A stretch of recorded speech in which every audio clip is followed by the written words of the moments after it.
কেন এই পদত্যাগের সিদ্ধান্ত? আপনি যখন ভুল ট্রেনে উঠে যাবেন, আপনি যত তাড়াতাড়ি ভুল ট্রেন থেকে নামবেন, তত তাড়াতাড়ি আপনি ভুল গন্তব্যে না পৌঁছে আপনি ফেরত এসে আপনার ট্রেন চেঞ্জ করতে পারবেন বা আপনার পথ চেঞ্জ করতে পারবেন। আপনি যদি যত তাড়াতাড়ি আপনি এটা বোঝেন। আমি কনভিন্স ছিলাম যে আমি ভুল ট্রেনে।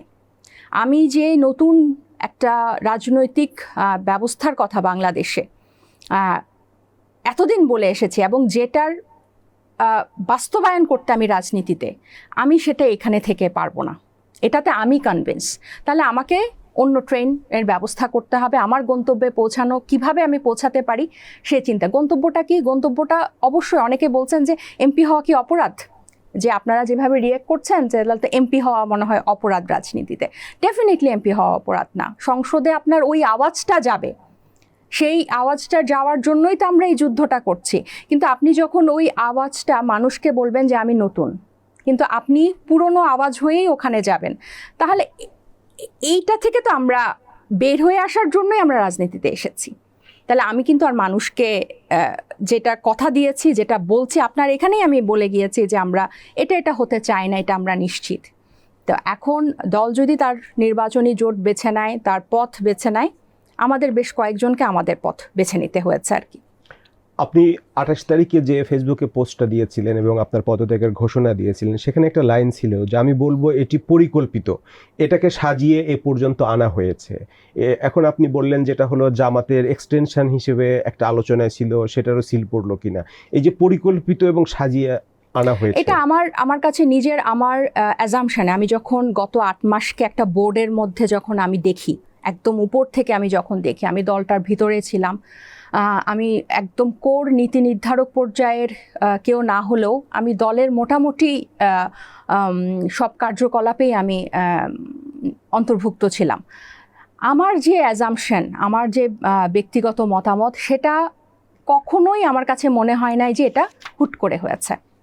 এটা হয়তো সাজিয়ে গুছিয়ে এটাকে এভাবে এনেছে। এটা বলার কারণ হচ্ছে আপনি দেখেন অনেকগুলা ইস্যু কিন্তু শেষ মুহূর্তে তাদের হয়নি। কীরকম? আপনি দেখেন যে গত 8 মাস ধরে বা গত জুলাই গণ অভ্যুত্থানের পরে যে কক্সবাজারে নির্বাচনী যার এলাকা ছিল, যে কক্সবাজারই গুছিয়েছে, যে কক্সবাজার থেকে নির্বাচন করার জন্য প্রস্তুতি নিয়েছে, তাকে হুট করে দিয়ে দেওয়া হলো মনোনয়ন বান্দরবনে। যাকে দেওয়া হয়েছে আপনার সারা জীবন যে সাভার এলাকা গুছিয়েছে, যার নির্বাচনী এলাকা ছিল, তাকে নির্বাচন থেকে সরিয়ে দেশের বাইরে থেকে একজনকে এনে ওখানে মনোনয়ন দেওয়া হলো। যে নারীরা নতুন রাজনীতির কথা গত 8 মাস একটা দলের প্রতিনিধিত্ব করে বলে আসছেন, তাদেরকে পাশ কাটিয়ে একজন বাইরে থেকে একজন নারীকে দিয়ে দেওয়া হলো মনোনয়ন। তাহলে আপনি এতগুলা অ্যাব্রাপ্টলি এতগুলো জিনিস, এবং গণ অভ্যুত্থানের অন্যতম 2 জন যারা উপদেষ্টা নেতৃত্ব ছাত্রদের প্রতিনিধি হিসেবে যারা অন্তর্বর্তী সরকারে ছিলেন, 2 উপদেষ্টাকে কিন্তু আসলেন না।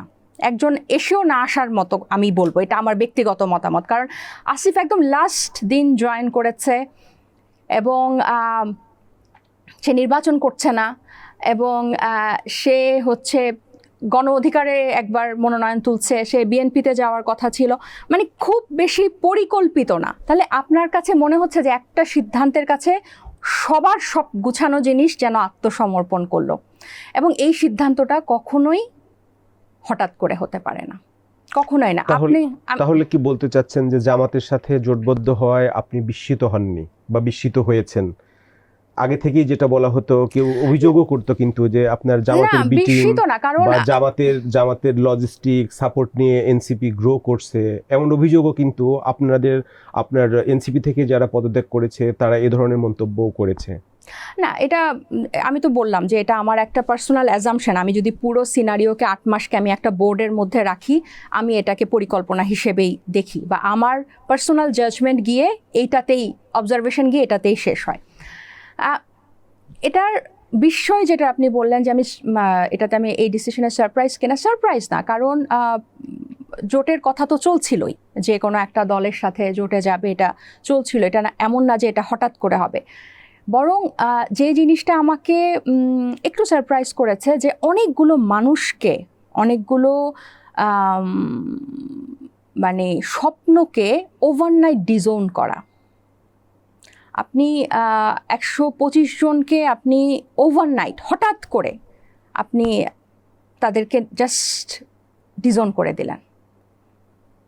এই ব্যাপারটা মানে এই মানুষগুলো করতে পারে, এটা আমার কাছে একটু অবাক লেগেছে। কেন সাডেনলি এবং আপনি যেটা বলছেন অ্যাব্রাপ্টলি বা ডেসপারেটলি এরকম সিদ্ধান্তে গেল? এটা তাদের মনে হয়েছে যারা যে সরকার গঠন বা এমপি হতে পারবেন, এরপর তারা সংগঠন গুছাতে পারবেন। এই ব্যাপারে আসলে তাদের কেন মনে হয়েছে সেটা আমি আসলে বেশি বিশ্লেষণ করে বলতে চাই না। কেন বলতে চাই না? কারণ আমি তাদের অতটুকু সিদ্ধান্তে আমি আর একমত না। আমি যখন মানে এরপরে ট্রেন ছেড়ে দেওয়ার পরে ওই ট্রেন কোন গন্তব্যে আসলে যাবে সেটা আমার আসলে খুব একটা বিবেচ্য বিষয়ও না। কিন্তু আপনি যেমনটা বলছিলেন যে এনসিপি ট্রেন থেকে একে একে নেমে পড়ছেন, তাহলে এইটা জনগণের কাছে তো একটা মেসেজ যাচ্ছে, যে বার্তা যাচ্ছে, সেটা এনসিপির ভবিষ্যৎ বা আগামী নির্বাচনে এনসিপির পারফরমেন্স কেমন হবে সেটার উপরে তো একটা বড় প্রভাব ফেলবে না? সেটা আমি আসলে বললাম তো, এই ব্যাপারটাতে আমি আসলে কোনো মন্তব্য করতে চাই না। কারণ আমি যখন ওই ট্রেন থেকে নেমে গিয়েছি, এরপরে ওই ট্রেনের গন্তব্য বা ভবিষ্যৎ কী হবে সেটা আসলে আমার আর বিবেচ্য বিষয় না। কেন বিবেচ্য বিষয় না? কারণ আমি এখন আবার পুরো একটা দলের প্রতিনিধিত্ব করতাম, আমি রিপ্রেজেন্টেটিভ ছিলাম, বা এরপর যখন আমি বের হয়ে গিয়েছি তখন পুরো মাঠটা কিন্তু এখন আবার আমার। এখন আমি কিন্তু একজন সাধারণ মানুষ হয়ে সব পলিটিক্যাল অ্যাক্টরগুলোকে আমি দেখতে পারি এবং আমার দৃষ্টিকোণ থেকে কিন্তু আমি তাদেরকে বিবেচনা করতে পারি। সো আপনি আমাকে যদি জিজ্ঞেস করেন যে বিএনপি যদি সরকার গঠন করে বিএনপির ভবিষ্যৎ কী হবে, বা জামাত এনসিপি যদি ভবিষ্যৎ গঠন করে তার সরকার গঠন করে তার ভবিষ্যৎ কী হবে, এটা আমার পক্ষে এখন বলাটা বা আমি মন্তব্য করাটা থেকে বিরত থাকতে চাই। এই কারণে, কারণ আপনি যখন একটা বিভাজন দিয়ে দিবেন যে এটা এটা হবে বা এরকম এরকম হতে পারে বা এটা এটা হবে, এটা আপনি তখন দিতে পারেন যখন বাংলাদেশের রাজনীতিতে স্থিতিশীল বা একটা ওয়েভে চলছে। আমাদের এই নির্বাচনটা 17 বছর নির্বাচন হয় নাই, একটা সুষ্ঠু নির্বাচন হয় নাই। এরপর এখানে অনেক নতুন পলিটিক্যাল অ্যাক্টর এখন এসেছে, নতুন রাজনৈতিক সমীকরণ এসেছে, আমাদের মানুষের চিন্তাধারায় অনেক পরিবর্তন এসেছে, অনেক পরিবর্তন। সো ভবিষ্যৎ কি হবে, মানুষ আসলে কিভাবে আগামী সরকার, বিরোধী দল এবং আগামী রাষ্ট্রটাকে দেখছে এবং কতদিনের জন্য দেখছে, টাইম উইল আনফোল্ড দিস।